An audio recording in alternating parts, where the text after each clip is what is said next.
Hello, thank you for watching my video. Today I'll be discussing, do theory-driven behaviour change interventions work? A quick overview of what I'll be discussing over the next 10 minutes. I'll give some general information about health behaviours and health behaviour change models, a critique of a specific model, the theory of planned behaviour in the context of smoking, and then I will critique a journal article which includes both the theory of planned behaviour in the context of smoking, and then I will conclude if this model is appropriate for discussing smoking. So here are some examples of health behaviours. It's important that we address negative health behaviours as it can improve quality of life and can reduce the risk of cardiovascular diseases and other chronic illnesses. This therefore will reduce the burden on the NHS. And here are some examples of health behaviour models. We don't need to have a look at these in great detail, just wanted to really visually highlight how different all the models are. You've got some really simple looking ones like the self-determination model up in the corner.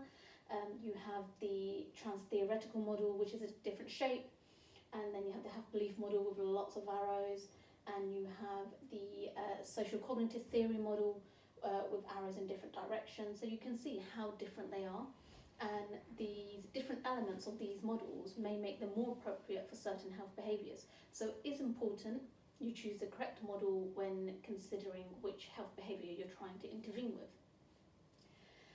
So I'll be going into detail with the theory of planned behaviour. So the theory of planned behaviour was a further development of the theory of reasoned action.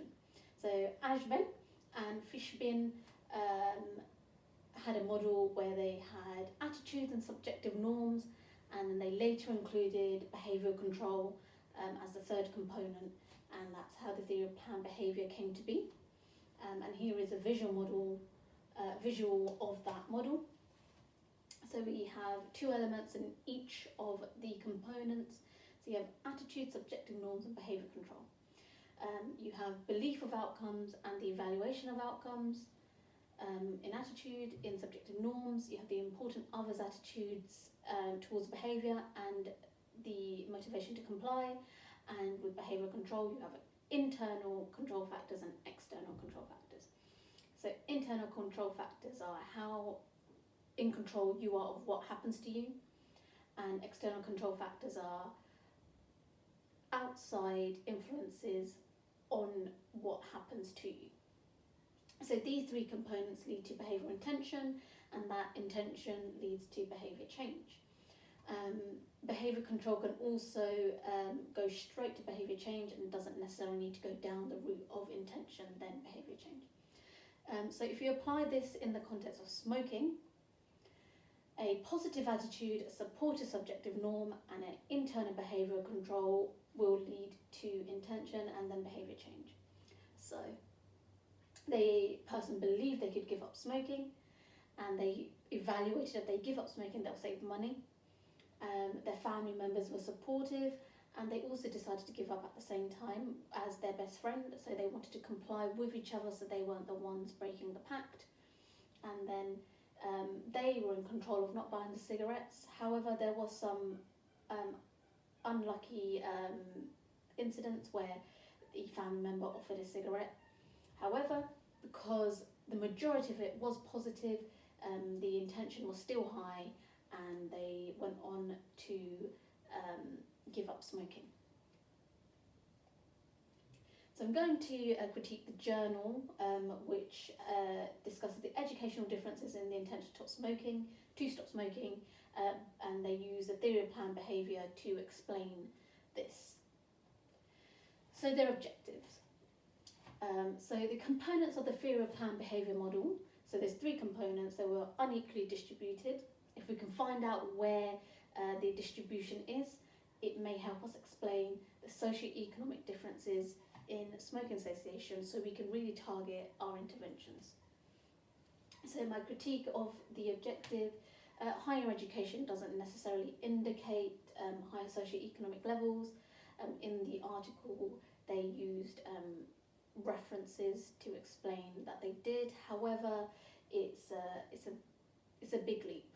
If they wanted to look at socioeconomic levels, they should have considered other factors that mean that someone is highly socioeconomic. There was no need to extrapolate education levels. That they could have just looked at that alone. Method. So the cross-sectional study, the participants were obtained from a longitudinal study. There were 602 participants, and they used questionnaires and interviews as a means of measure. They also use regression statistical analysis as a way of retrieving results. So my critique of the method, regression analysis is a prediction, and there was also no follow-up of behaviour after a month. They merely used the predictions they made. So they could have gone back after a month, found out if they gave up smoking and corroborated that with the regression analysis. However, they chose not to do this, and they didn't give a reason why. And there's no justification for the time frame of intention to quit smoking. We all know that everyone takes varying amount of time for various reasons to quit smoking. To choose 1 month, there was no reason for it. Results.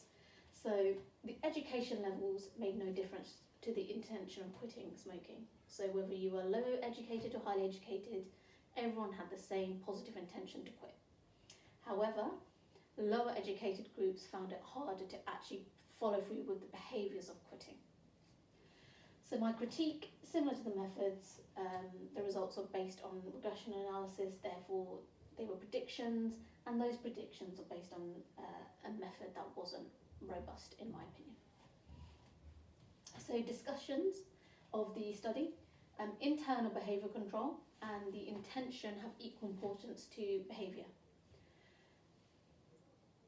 Educational differences in the intention to quit smoking do not explain socioeconomic differences. However, that last component that led straight to behaviour change or to intention, that component does make a difference to smoking cessation when you consider different socio-economic groups.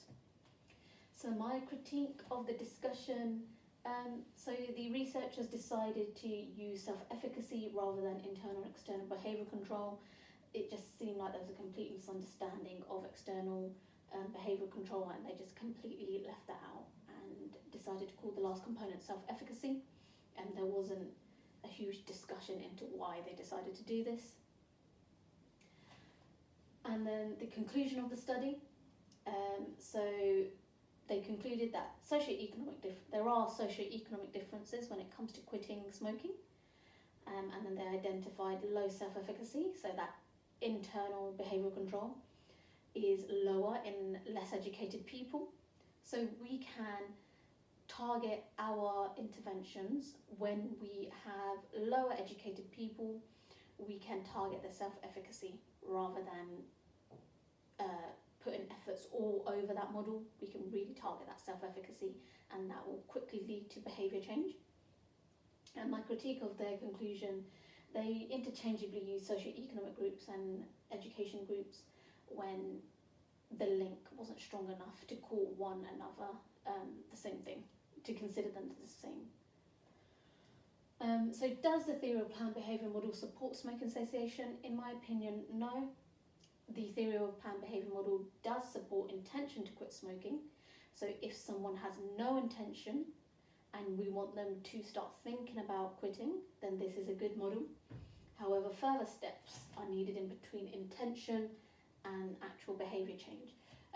So this model needs to include some more components in between the steps, or we use a different model which is better for achieving action from intentions.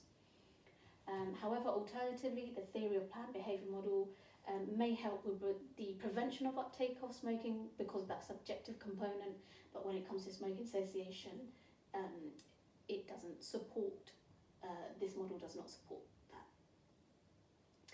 Thank you for watching, and I've listed some references at the end of this PowerPoint.